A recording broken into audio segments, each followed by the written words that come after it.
আমার মনে হয় না এখন আর ঘুমাচ্ছে। না না ঘুমোচ্ছে না, বিশেষ করে তোমার হ্যাঁ তোমার আমি এত মিষ্টি সুন্দর গান গাই কেউ ঘুমাতেই পারবে না, বাচ্চারা তো এইরকম বলো না, এইরকম বলো না। যাই হোক তুমি অনেকের থেকেও মোটামুটি ঠিকঠাক গাও।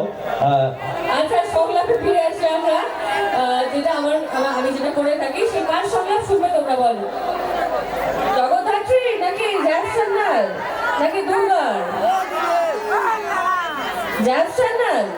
জ্যাকসন্নাল কিন্তু অনেকদিন কিছু বলছে না, তার কারণটা নিশ্চয়ই তোমরা জানো। কারণ জগদ্ধাত্রী বা জ্যাকসন্নাল এখন নীল ছেড়ে আছে, নড়াচড়াও করতে পারছে না, কথাও বলতে পারছে না, তার একটা পুরোনো সংলাপ শোনাই নাকি? যখন ডিপার্টমেন্টে জ্যাকসন্নাল মারামারি করতো কেমন লাগতো সেটা? হ্যাঁ ভালো লাগতো, খুব ভালো লাগতো তোমার দিদি। মাথায় একদম টুপি ফুপি পরে লজ্জা পেয়ে কোথায় যাবে, আর জায়গাও পাচ্ছে না যাওয়ার। আহারে টুপিটা খুলে দিও না, তোমার ঠান্ডা ঠান্ডা যদি খুব বেশি লেগে যায় আমাকে তবে টিভিতে দেখে বলবে তোমার জন্য টুপি খুলে দিয়েছিলাম, তোমার জন্য আমার ঠান্ডা লেগে গেছে।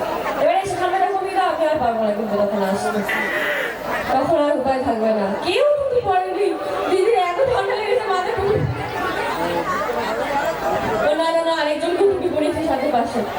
তো যাই হোক, এরকম যখন জ্যাকসন্নাল মারামারি করতো পর্দায় কেমন লাগতো বলতো তোমাদের?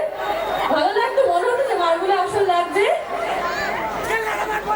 মনে হতো? আমার কিন্তু দারুণ লাগতো, ভাগাভাগি লাগতো। আমি আজকেও শুটিংয়ে একজনকে মানে শুটিংই আর কি একটিভে একজনকে থাপ্পড় ঠাস করে থাপ্পড়, তো এরকম প্রচুর ঠাস ঠাস ঠাস ঠাস থাপ্পড় আমি মেরেছি, জ্যাকসন্নাল মেরেছে। এবং প্রচুর মারামারির গল্প আছে আমাদের, উড়ে উড়ে মারা, দেওয়াল বেয়ে মারা, প্রচুর মারামারি আমি করেছি বা এখনো করছি। তো এরকম একদিন দেবুদাকে জ্যাকসন্নাল বলে যে এই দেবুদা, উত্তরবঙ্গের দেবুদা তোমার তো খেতে কোনো কাজ নেই, শ্বশুর বাড়িতে পড়ে আছো, শ্বশুর বাড়ির পয়সা ধ্বংস করছো, তাদের পয়সা খাচ্ছ, আবার সেই বাড়ির মানুষগুলোর পেছনেই তুমি চক্রান্ত করছো, তোমার লজ্জা করে না? এই যে তোমার বউয়ের দিদি কৌশিকী মুখার্জি তোমাকে এই বাড়িতে দয়া করে থাকতে দিয়েছে, আর তুমি তোমার শ্বশুর চন্দ্রবদনের সাথে মিলে এই বাড়ির লোকগুলোর পেছনে কনস্পিরেসি করছো। এমন মারবো না দেবো না, তোমার হাড়গোড় ভেঙে একদম প্যাকেট করে তোমাকে আবার উত্তরবঙ্গে পাঠিয়ে দেবো। যে উত্তরবঙ্গ থেকে এসছো সেই উত্তরবঙ্গে গিয়ে আবার বাকি হাতে করে ভিক্ষা করবে, দেখবে তখন কেমন লাগে। এখন কিন্তু দেবুদা ভালো হয়ে গেছে, সব থ্রেড দিয়ে দেবুদাকে ভালো করে দিচ্ছে, তাই তো?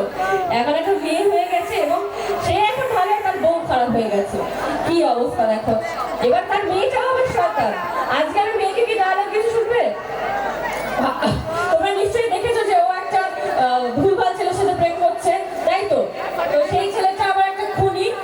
আজকে পৃথাকে ডায়লগ ডিরেক্ট বলিনি, কিন্তু শিবরাত্রিতে একটা ভালো এপিসোডে চলছে, তোমরা দেখো। কিন্তু শিবরাত্রির দিন ওরা একটা কিছু ঘটনা ঘটাতে চলেছে, এখানে দুর্গা চলে যাবে ছুটে ছুটে, সেখানে দুর্গা কি ওদেরকে বাঁচিয়ে দেবে। তো আজকে বলছে যে এমন মারবো না যে শাসনটা পৃথার মা করতে পারেনি সেটা আমি করবো, সেটাই দুর্গা করবে। একদম কেলিয়ে ওর পা ভেঙে দেবো, কেলিয়ে কানপুর দেখিয়ে দেবো আমি ওকে। এত ভালোবাসা কিসের? হ্যাঁ, এই আজকালকার ছেলে মেয়েদের কথায় কথায় খালি প্রেমে পড়ে যায়, একদম বড় বড় ভালোবাসা, একদম কান ধরে মুড়ে দেবো, সব ভালোবাসা বেরিয়ে যায় মুখ দিয়ে। তো রায়কে বলে আমি খুব মজা পেয়েছি। তো যাই হোক, তোমাদের সাথে এখানে সেটা শেয়ার করলাম। এরকম কেউ আছে নাকি এখনকার দিনে যে প্রেমে পড়েছে বাবা মা টাকা নিয়ে খুব বিরক্ত?